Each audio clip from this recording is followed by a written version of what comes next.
here with Shaun Kennedy from SA Water. We're at the 2016 Native Grasses Forum here at Mawson Lakes. It's a little bit windy.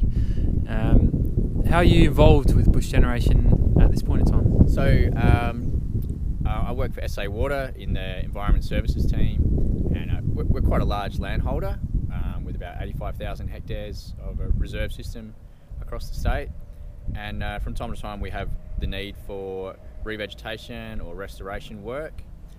Sometimes it's for native veg offsetting, and at other times we might be doing a land use change and pursuing specific environmental outcomes for that site, and to get it to an easy to manage state usually. Yeah. Did you want to pick one of your sites in particular and maybe tell us a bit about the techniques you use and some lessons you learn? Yeah, so probably the one that we've been working the hardest on is at it's near Clarendon, just south of Adelaide. It was a retired grazing property. It's about 230 hectares, and within that we set aside some hay cuts for fuel management, and there's a 160 hectare restoration site effectively. What we noticed with that project is how variable the paddock conditions were. We had some really nice native grass paddocks actually, and we had some others which were dominated by annual weeds like wild oat, and then some ex hay cut paddocks with the usual perennial introduced grasses. Soil testing revealed that those patterns were really driven by legacy fertiliser additions, so superphosphates and in the case of the hay paddock, cultivation.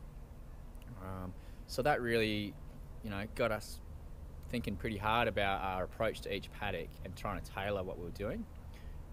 The other thing that was a big issue was being in the peri-urban fringe was responsibly managing fire fuel loads as we grow out a grassy woodland system. And yeah, that conversation led to us picking the paddocks with the most tall and weedy grasses, and putting in a network of graded contour alleys, you could call them, where we remove that phosphate contamination and the weed load from the top sort of 8 centimetres of the soil profile, set that aside into the planting blocks, and in the weed-free, low nutrient soil surface we sowed a number of native grass species that we harvested from wild collections in paddocks in the areas. And yeah, we've been really excited with how well they've taken to that treatment, and now we're just sort of growing the woodland with these alleys of native grasses, and I think they comprise about 12 hectares, so a decent amount of grass cover. The thinking there is, okay, it'd be nice to have native grasses over the whole 160 hectares, but we think that the combination of an emerging tree and shrub layer will eventually tie up some of the nutrients and the annual weed issues, and hopefully facilitate the spread of these native grasses if we can keep those swards healthy over the next sort of 10 years or so. Okay.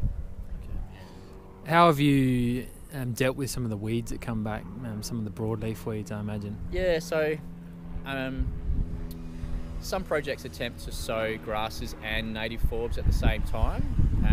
We're not quite at that point with the seed availability of all those forb species, and there's dozens. So we're doing the forbs in separate nodes, if you like, inside root-proof fences that are 25-metre nodes, and there's 55 of those scattered over the landscape, being managed up as colonies. So in the alleyways we've just got native grasses, and so we're able to use fairly traditional broadleaf selective herbicides to take out probably the main weeds being Salvation Jane and Cape weed is probably my biggest problem out there. And wild oats are ubiquitous out there, so they will try and invade any gaps in my alleyways, and time slashing seems to be the easiest thing to interrupt its seed set on that one. Yeah. Good luck with the projects. Thanks a lot. Okay, see ya.